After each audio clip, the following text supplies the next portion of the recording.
bien, salut à tous et bienvenue sur la chaîne de Sigma Wolf Printech. Donc là, ça faisait un très long moment que j'avais pas fait de vidéo. Donc j'avais quand même pas mal de petites choses à faire, choses à régler. Me revoilà. Alors je veux juste vous expliquer une petite chose. Donc il va y avoir un changement sur ma chaîne. Donc comme vous avez pu voir, il y a pas mal de tout ce qui est impression 3D, un peu de bricolage et pas mal de drones. Donc tout ce qui est du drone, les vidéos, enfin il n'y en a pas énormément non plus, mais il va y en avoir quasiment plus. Parce que c'est vrai que ça dépend pas mal du temps. J'habite dans une région où il y a pas mal de vent. C'est un peu compliqué. Donc là, principalement, la chaîne, elle va se consacrer surtout sur quasiment à 100% sur tout ce qui est de l'impression 3D, tout ce qui est des peintures, et éventuellement un petit peu de bricolage ou de présentation de matériel. Donc voilà pour ce qui est des changements, mais c'est pas le sujet de la vidéo. Donc aujourd'hui, je vais vous présenter donc une nouvelle machine que j'ai reçue. Donc c'est une Anycubic Photon S. Comme vous avez pu voir sur ma chaîne, j'ai pas mal. Enfin, j'avais deux anciennes machines des FDM avec du filament. Et là, la résine, c'est vraiment complètement différent. Parce que avant, vous aviez un filament, vous avez une buse qui chauffait à plus de 200 degrés. Enfin, elle marchait très bien, la qualité était super, mais le problème c'est qu'il fallait pas mal poncer. Vous avez beaucoup de. Pas souvent la buse qui se bouchait, ou pas mal de petites choses. Et vu que moi principalement je fais surtout de la figurine et des choses qui demandent énormément de détails, donc je me suis dit, ça faisait 2 ans que je me renseignais, je me suis dit, autant passer à la résine, donc j'ai eu l'occasion.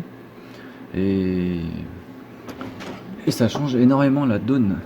Donc je vais vous présenter, vous voyez par rapport à ma main, elle est en toute petite. Donc le principe d'une imprimante 3D résine, en fait ça fonctionne par stéréolithographie. Donc là c'est plutôt masquette stéréolithographie. En fait un écran comme un écran en noir et blanc, si vous préférez. En fait ça fait la forme de la pièce sur l'écran couche par couche, et par en dessous vous avez des LED UV qui vont éclairer la couche pour faire polymériser la résine. Donc oui, c'est une résine qui fonctionne par polymérisation avec une petite lumière spéciale comme ça. Vous savez, par exemple quand vous cherchez des taches ou des petites bactéries, voilà, ça révèle un peu ça. Sauf que là, la résine elle réagit aux UV et elle se durcit par la suite. Donc vous avez là elle est en train de tourner, vous avez le bac juste ici où vous avez la résine liquide. Là vous avez le plateau. Donc ça, il faut savoir que ça imprime à l'envers, ça il faut bien en prendre compte. Le petit défaut qu'il y a aussi, c'est que la surface d'impression elle est pas énorme, mais bon, après pour faire des figurines ou des choses comme ça, ça suffit vraiment largement. Là vous avez deux rails linéaires avec une vis trapézoïdale. Donc je peux vous dire que l'axe Z il ne bouge absolument pas. Donc en parlant de l'axe Z aussi, vous avez un seul axe qui monte et qui descend. Vous n'avez plus les axes X et Y que vous aviez avec la buse quand elle bougeait. Donc ça réduit énormément le bruit. Là vous voyez depuis tout à l'heure elle tourne et on entend vraiment quasiment pas. Donc alors le modèle c'est un modèle blanc. Je crois que ça faisait plus joli, c'est plus sobre. Juste en bas vous avez un petit écran tactile, il est pas mal mais pas très réactif. Des fois il faut plier un petit peu fort quand même, mais ça suffit largement. Et donc là comme vous voyez chaque couche vous avez la petite image qui s'affiche. Là ici vous avez le temps d'impression, c'était une impression de 8 heures. Là il me reste à peu près 3 heures. Et là vous avez le nombre de couches. Donc là il y a 1621 couches au total, je suis à couche 1018. Après aussi petite information pour les imprimantes 3D résine, il faut faire extrêmement attention quand vous les manipuler, parce que c'est une résine qui est quand même assez toxique pour la peau. Et surtout mettez impérativement des gants, parce que lors de la polymérisation ça chauffe à plus de 140 degrés, donc c'est pas terrible ça brûle un petit peu quoi, c'est pas terrible, hein. Donc là ce que j'ai c'est des gants en nitrile. Il faut uniquement du nitrile et pas du latex ou autre, parce que ça va fondre avec la résine. Et sachant qu'à côté il faut utiliser de l'alcool à plus de 95%. Par exemple tout ce qui est alcool isopropylique, moi j'utilise du bioéthanol, c'est l'alcool qu'on utilise si vous voulez faire des barbecues par exemple, ça marche très bien. mais il faut qu'il soit à plus de 90%, sinon enfin, ça va pas suffire pour à ce que la résine elle fonde, elle se détache des pièces, ça va pas être terrible.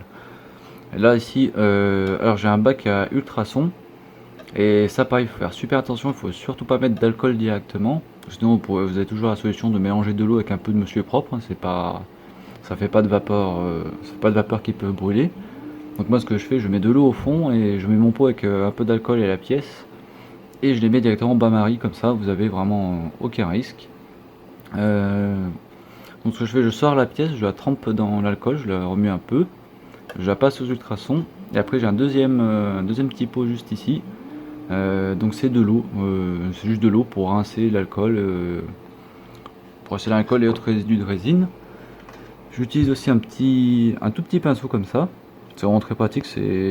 Normalement il y en a, vous pouvez utiliser aussi des brosses à dents, mais là je préfère utiliser des poils assez doux vu que les supports parfois ils sont assez cassants. J'ai aussi mon aérographe. Donc l'aérographe c'est un Infinity CR Plus 2-in-1. Je vous invite à aller voir ma petite review que j'ai fait dessus. Mais pour l'instant je m'en sers pour faire les sous-couches et aussi pour souffler, pour sécher la pièce, pour enlever toute l'eau avant le passage UV. Là vous avez une spatule en métal qu'il ne faut surtout pas utiliser sur le FEP, sinon vous allez le rayer, vous allez le pourrir, il sera mort. Donc c'est uniquement pour le plateau. Et avec vous avez fourni aussi une petite spatule plastique. Donc ça je m'en sers en général en fin d'impression pour gratter un peu le reste de résine qui aurait polymérisé un peu, parce que vous savez avec la lumière ça, et surtout les résines transparentes ça se diffuse un peu, donc ça peut polymériser un petit peu à côté. Ce que vous avez de fourni avec l'imprimante, vous avez un petit masque comme ça, c'est pour éviter de trop respirer les vapeurs. Parce que les vapeurs de résine, c'est pas ultra toxique, mais on va dire c'est pas génial si on met le nez dedans, hein. Ça vous pique un peu le nez, ça va pas être terrible. Faut faire un petit peu attention quand même. Là vous avez sur l'imprimante vous avez des vitres UV. Donc contrairement à l'ancien modèle, celle-là elle bloque vraiment les UV. Je sais que l'ancien modèle il y avait des petits problèmes. Des fois, après les gens aussi, ils mettaient forcément l'imprimante en plein soleil et voilà, c'était pas génial pour la résine, ça la pourrissait un peu. Mais bon, là, ce modèle-là, c'est beaucoup mieux. Alors, qu'est-ce que j'ai aussi là? J'ai de la résine de chez Anycubic verte transparente. Donc ça, c'est ce qu'ils vous offrent avec l'imprimante. C'est pas mal, un petit 500 ml. Et à côté, ça, je vous ferai aussi une petite review. C'est de la résine lavable à l'eau. Donc comme je vous ai expliqué, normalement vous devez la laver à l'alcool, mais celle-là, vous pouvez la mettre juste dans de l'eau. Apparemment ça suffit. Pour l'instant je n'ai pas encore testé, je vous en dirai des nouvelles. Il va vous falloir une grosse quantité de sopalin, parce que là vous allez en utiliser comme pas possible.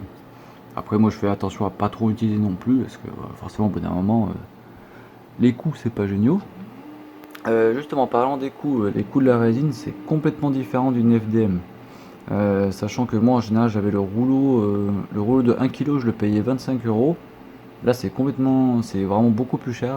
Ça fait surtout un budget beaucoup plus important. Enfin, vous avez quand même 40 euros les 500 millilitres. Donc si vous prenez un litre, ça va vous faire presque 80 euros. C'est pas du tout le même coût. Mais sachant que vous avez toujours des méthodes pour économiser la résine, par exemple les pièces, vous pouvez les creuser comme en FDM, vous voyez, vous avez un petit quadrillage, sauf que là, avec la résine, ça va vous faire carrément un creux au milieu avec une petite paroi de 2 mm. Ouais, ça vous permet d'économiser quelques centilitres de résine, c'est toujours bon à prendre. Voilà, donc je vais vous montrer un petit exemple des figurines que j'imprime. Hop, vous voyez, la qualité c'est complètement différent. Là, vous avez une petite figurine, si le focus veut bien se faire. Allez, il n'y a pas envie. Alors, voilà. Là, vous avez une petite figurine, c'est la figurine Diva du jeu Overwatch. Vous voyez, par contre, le problème, c'est que ça laisse toujours quelques petites traces blanches, hein, l'alcool, hein, vu que ça décape un petit peu. Vous voyez, là, par rapport à ma main, ça fait une qualité, mais qui est monstrueuse.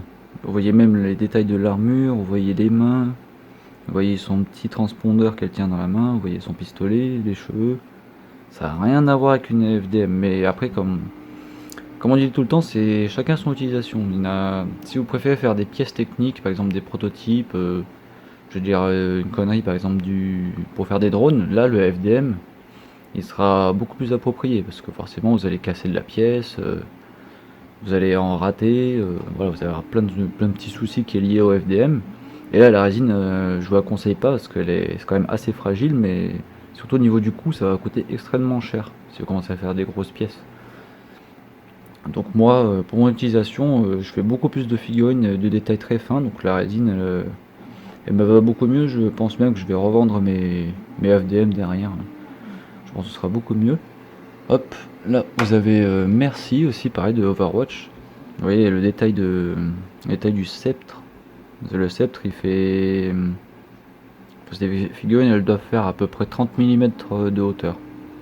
Donc vous voyez, là, c'est vraiment avec les résines de base. Elle est verte, transparente, elle s'imprime extrêmement bien. Faut faire juste attention au support. Parce qu'au support, si vous le placez au mauvais endroit, un endroit trop fin, dès que vous allez vouloir les enlever, ils se cassent un petit peu les supports et forcément ça fait un peu comme du verre, ça va casser sur le reste. C'est pour ça que tout à l'heure je vous montrerai le matériel que j'utilise également. Et là vous avez la figurine de Harry. Donc elle est dans Hearthstone ou... Il me semble dans Hearthstone, enfin je sais plus dans quel jeu elle est. Mais pareil, elle est vraiment magnifique. Vous voyez dans la main, vous avez un tout petit cœur, il doit faire 1 mm 5, voire 1 mm même pas. Vous avez vraiment des détails absolument incroyables. Et après, pour le final, là vous voyez, je commence un peu de peinture. Bon là je débute un peu, la peinture elle est pas forcément extrêmement bien faite, hein, vous voyez ça. Il y a des endroits où j'ai pas trop pu faire le visage, mais pour vous donner une petite idée, là j'ai fait aucun ponçage. La pièce elle est sortie telle quelle. J'ai mis un peu d'après, j'ai peint tout simplement à la main par la suite. Voilà, après comme je vous le disais, je débute vraiment dans la peinture, donc je m'améliorerai au fil du temps. Là c'est vraiment des petits tests, ce qu'on appelle un peu des tests brouillons. Et c'est déjà pas mal du tout. Donc en parlant des peintures, j'utilise les peintures de la gamme Prince Auguste, la gamme R. Donc normalement elles sont pas vraiment faites pour peindre au pinceau, mais ça marche très bien. Normalement elles sont plus pour l'aérographe. Mais bon, ça marche très bien, sachant que celles-là il faut quand même les diluer pour les passer dans l'aérographe. Il faut mettre un petit peu plus de couches que les autres peintures. Mais ouais, si je peux vous les conseiller, ces gammes-là elles sont vraiment bien. Avant j'utilisais de la Tamiya, mais bon, le pot de 10 ml il faisait 2,50 €, c'était pas génial du tout. C'était un peu cher. Et pour les finis, pareil, j'utilise aussi du Prince Auguste. J'ai de la résine brillante ou la résine mat. Donc c'est une base de acrylique en polyuréthane, c'est ce qui accroche vraiment très bien. J'ai des petites des bombes d'après. Donc pareil, c'est la marque Express Base. J'ai plein de petits pinceaux pour faire tous les détails. Et là, comme je vous disais tout à l'heure, pour enlever les supports, j'utilise un petit scalpel. Voilà, c'est pas pour faire de la chirurgie, hein. C'est enfin un petit peu sur les figurines, mais bon, voilà. C'est justement pour couper les petits supports, pour gratter un petit peu. Et dans le futur, je pense que je vais prendre vous savez, une des petites... vous savez, c'est comme une Dremel, mais c'est pour faire de la manucure pour les ongles. Ça coûte une vingtaine d'euros, même pas. Et il n'y a pas ça, ça tourne très vite. Au moins, vous pourrez faire des détails encore mieux. Ça peut être très utile. Vous avez un petit cutter, une petite pince, des limes pour les finitions. Et comme je vous le disais tout à l'heure, j'ai aussi une lampe UV. Donc là c'est une lampe à pile, les UV sont pas très forts, mais bon, pour les petites figurines comme ça suffit largement. Vous voyez là j'ai mis un peu de peinture active aux UV et ça fait très sympa. Et voilà, c'est ce qui sert à finir la polymérisation de votre résine. Après niveau matériel, hein, vous n'êtes pas obligé de prendre autant que moi, hein. Normalement le matériel vraiment de base, ce que je vous conseille, c'est des gants en nitrile et de l'alcool. Et une petite pince coupante assez précise. C'est vraiment le matériel de base que je vous conseille. Après moi c'est vrai que j'ai voulu faire les choses bien, donc j'ai pris un petit peu plus de matériel à côté. Donc voilà, c'était une petite review sur la Anycubic Photon S. Si vous avez toute question ou jamais si vous rencontrez des soucis avec cette machine, n'hésitez pas, vu que je suis loin d'être un expert dessus, mais je me suis renseigné déjà pas mal de mois avant qu'elle arrive ici. Ah oui, derrière, oui, j'ai une petite étagère avec des racks, des sortes de mini racks où je peux mettre pas mal de matos.